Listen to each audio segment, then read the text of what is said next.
Try Audible and get your first free audiobook by clicking the link in the description below. The Death of Balder. There was one shadow which always fell over Asgard. Sometimes in the long years the gods almost forgot it. It lay so far off, like a dim cloud in a clear sky. But Odin saw it deepen and widen as he looked out into the universe, and he knew that the last great battle would surely come, when the gods themselves would be destroyed, and a long twilight would rest on all the worlds. And now the day was close at hand. Misfortunes never came singly to men, and they did not to the gods. Idun, the beautiful goddess of youth, whose apples were the joy of all Asgard, made a resting place for herself among the massive branches of Yggdrasil, and there every evening came Bragi, and he sang so sweetly that the birds stopped to listen, and even the Norns, those implacable sisters at the foot of the tree, were softened by the melody. But poetry cannot change the purposes of fate, and one evening no song was heard of Bragi or the birds. The leaves of the world tree hung withered and lifeless on the branches, and the fountain from which they had daily been sprinkled was dry at last.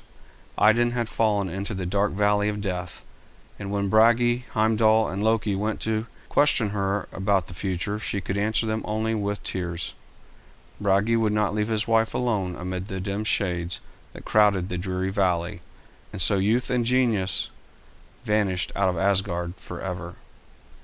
Balder was the most godlike of all the gods, because he was the purest and the best. Wherever he went, his coming was like the coming of sunshine, and all the beauty of summer was but the shining of his face. When men's hearts were white like the light, and their lives clear as the day, it was because Balder was looking down upon them with those soft, clear eyes that were open windows to the soul of God.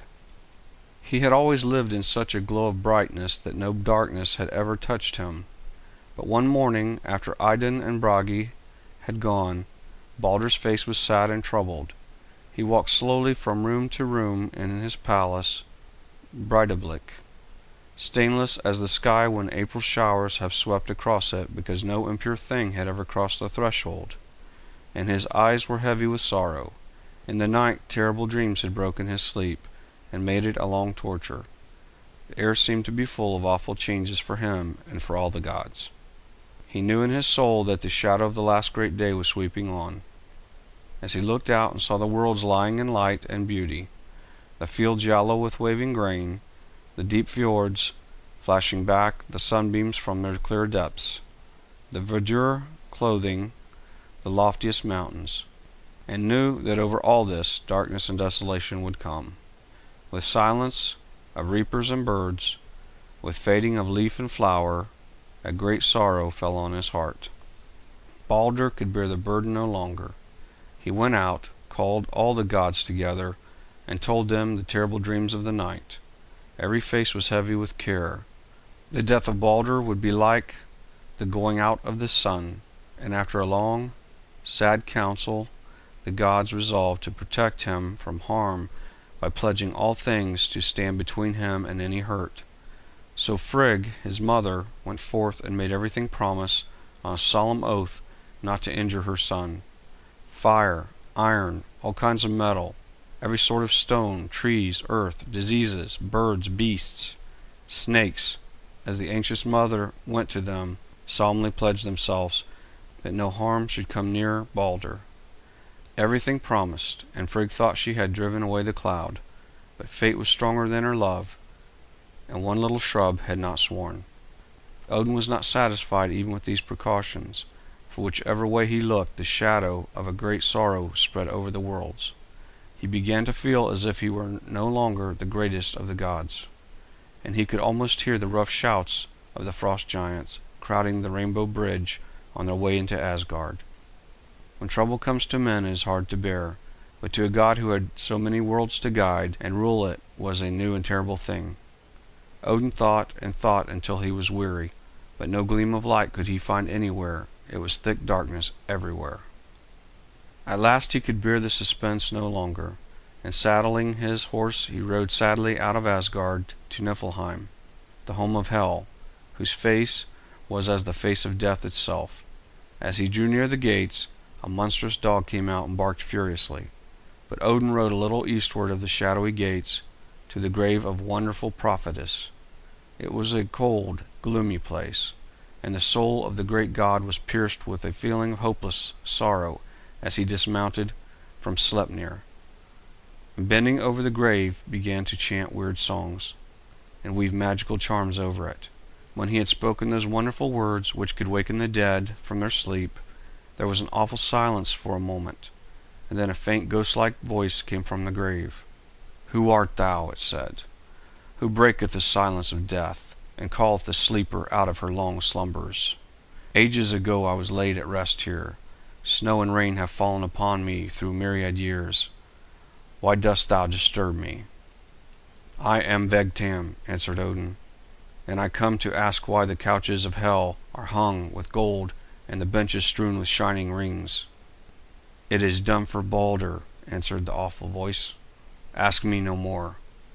Odin's heart sank when he heard these words, but he was determined to know the worst. "I will ask thee until I know all. Who shall strike the fatal blow?" "If I must, I must," moaned the prophetess. "Hoder shall smite his brother Balder and send him down to the dark home of hell.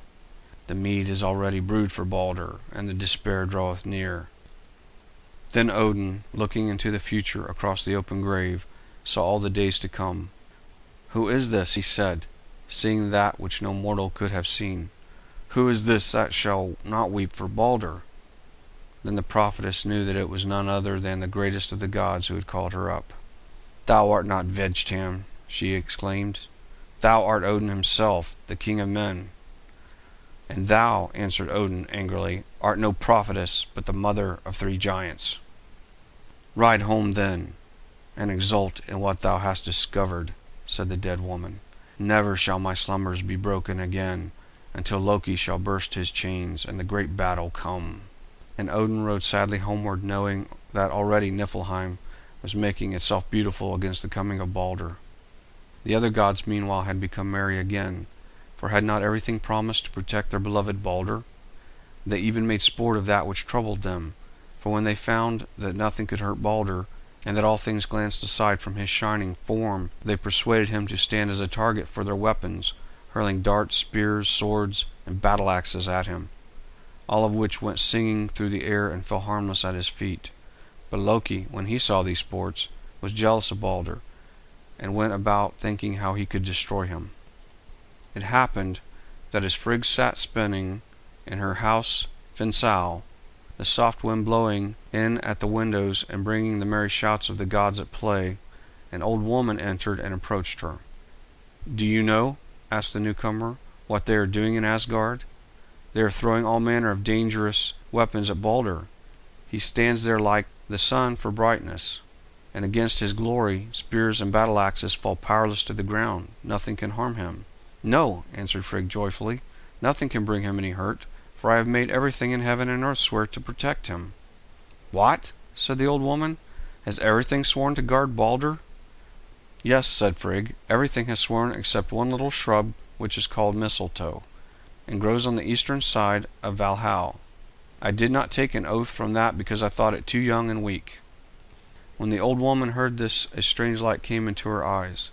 She walked off much faster than she had come in, and no sooner had she passed beyond Frigg's sight than this same feeble old woman grew suddenly erect, shook off her woman's garments, and there stood Loki himself.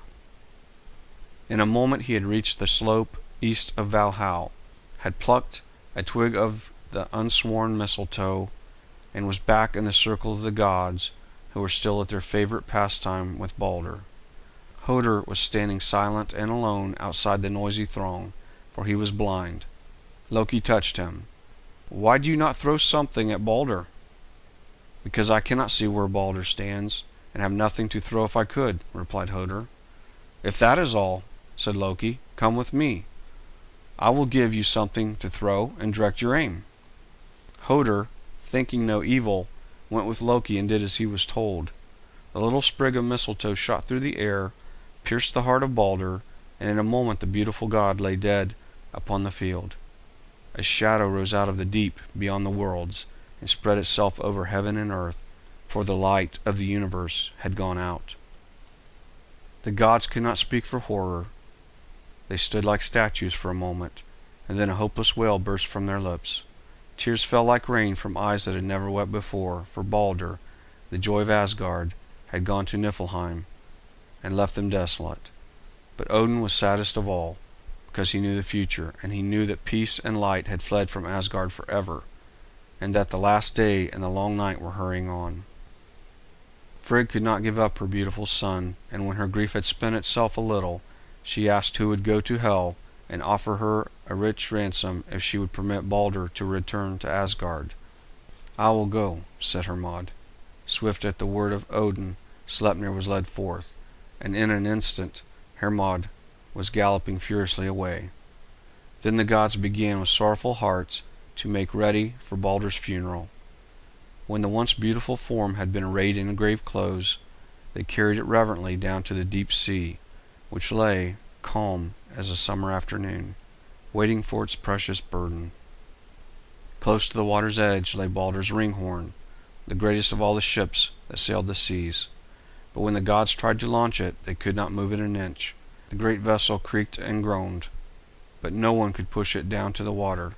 Odin walked about it with a sad face, and the gentle ripple of the little waves, chasing each other over the rocks, seemed a mocking laugh to him. "Send to Jotunheim for Hyrroken," he said at last, and a messenger was soon flying for that mighty giantess. In a little time Hyrroken came riding swiftly on a wolf so large and fierce that he made the gods think of Fenrir.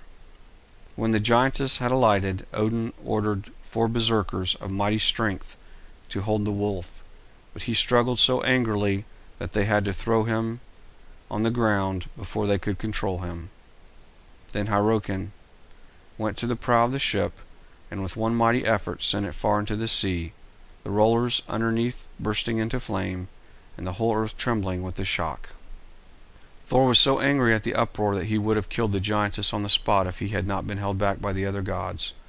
The great ship floated on the sea as she had often done before, when Balder, full of life and beauty, set all her sails and was borne joyfully across the tossing seas. Slowly and solemnly the dead god was carried on board, and as Nanna, his faithful wife, saw her husband borne for the last time from the earth, which he had made so dear to her and beautiful to all men, her heart broke with sorrow, and they laid her beside Balder on the funeral pyre. Since the world began, no one had seen such a funeral. No bells tolled, no long procession of mourners moved across the hills, but all the worlds lay under a deep shadow, and from every quarter came those who had loved or feared Balder. There at the very water's edge stood Odin himself, the ravens flying about his head, and on his majestic face a gloom that no sun would ever lighten again.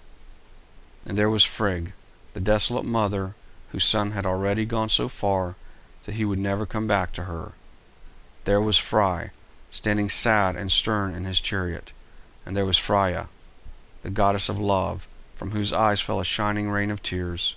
There too was Heimdall, on his horse Goldtop, and around all these glorious ones from Asgard crowded the children of Jotunheim, grim mountain giants seamed with scars from Thor's hammer, and frost giants who saw in the death of Balder the coming of that long winter in which they should reign through all the worlds. A deep hush fell on all created things, and every eye was fixed on the great ship riding near the shore and on the funeral pyre, rising from the deck crowned with the forms of Balder and Nanna. Suddenly a gleam of light flashed over the water. The pile had been kindled, and the flames, creeping slowly at first, climbed faster and faster until they met over the dead and rose skyward. A lurid light filled the heavens and shone on the sea, and in the brightness of it the gods looked pale and sad, and the circle of giants grew darker and more portentous. Thor struck the fast-burning pyre with his consecrating hammer, and Odin cast into it the wonderful ring Draupnir. Higher and higher leaped the flames. More and more desolate grew the scene. At last they began to sink. The funeral pyre was consumed. Balder had vanished forever. The summer was ended, and winter waited at the doors. Meanwhile, Hermod was riding hard and fast on his gloomy errand. 9 days and nights he rode through valleys so deep and dark that he could not see his horse.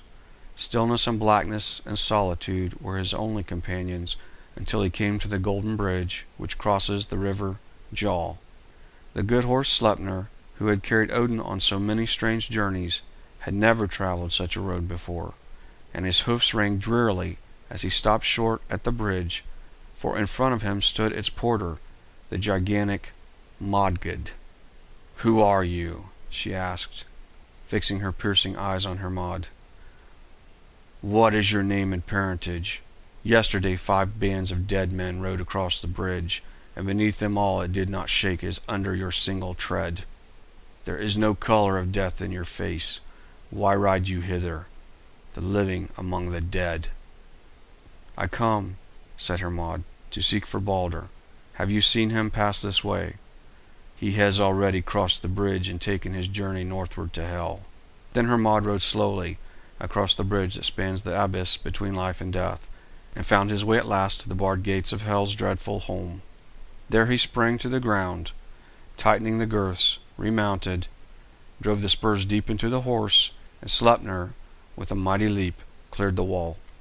Hermod rode straight to the gloomy palace, dismounted, entered, and in a moment was face to face with the terrible queen of the kingdom of the dead. Beside her, on a beautiful throne, sat Balder, pale and wan, crowned with a withered wreath of flowers, and close at hand was Nanna, pallid as her husband, for whom she had died. And all night long, while ghostly forms wandered restless and sleepless through Helheim, Hermod talked with Balder and Nanna. There is no record of what they said, but the talk was sad enough, doubtless, and ran like a still stream among the happy days in Asgard, when Balder's smile was morning over the earth, and the sight of his face the summer of the world. When the morning came, faint and dim, through the dusky palace, Hermod sought Hel, who received him as cold and stern as fate. "Your kingdom is full, O Hel," he said, "and without Balder, Asgard is empty. Send him back to us once more, for there is sadness in every heart, and tears are in every eye. Through heaven and earth all things weep for him." "If that is true," was the slow, icy answer, "if every created thing weeps for Balder, he shall return to Asgard. But if one eye is dry, he remains henceforth in Helheim." Then Hermod rode swiftly away, and the decree of Hel was soon told in Asgard.